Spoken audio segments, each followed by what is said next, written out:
சென்னை அடுத்த தாம்பரம் சண்முகம் சாலையில் இந்து புரட்சி முன்னணி தமிழ்நாடு சார்பில் 5ஆம் ஆண்டு விநாயகர் சதுர்த்தி விழா இந்து புரட்சி முன்னணியின் நிறுவன தலைவர் எம்.கே.எஸ். சந்திரகுமார் தலைமையில் நடைபெற்றது.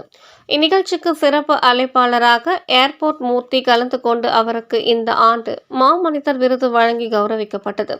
இதனைத் தொடர்ந்து பள்ளி மாணவர்களுக்கு கல்வி ஊக்கத்தொகையை 5 நபர்களுக்கு தலா 5,000 ரூபாயும், இந்து புரட்சி முன்னணி நிர்வாகிகளுக்கு விருதும், விஜய் டிவி புகழ் பாடகர் அருணா அவர்களுக்கு விருது வழங்கி வாழ்த்து தெரிவித்தார்.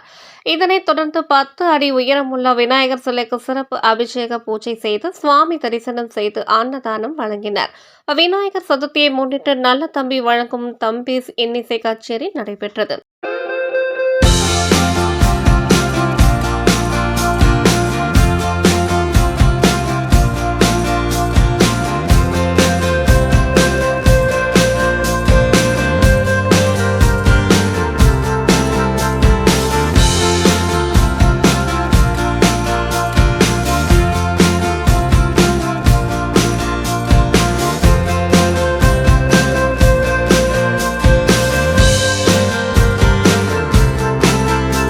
பட்டு மீண்டும் அதிகாரிகிட்ட வாக்குவாதம் பண்ணி ஒரு விநாயகரை வைக்கிறோம்.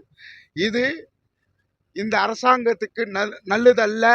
அது எந்த அரசாங்கமாகட்டும் விநாயகர்கிட்ட மட்டும் விளையாடக்கூடாது. ஏன்னா அவர் மூத்த கடவுள். அவர்கிட்ட விளையாடின ஆட்சி மாற்றம் கண்டிப்பாக ஏற்படும் என்று உறுதியாக நம்புகிறோம்.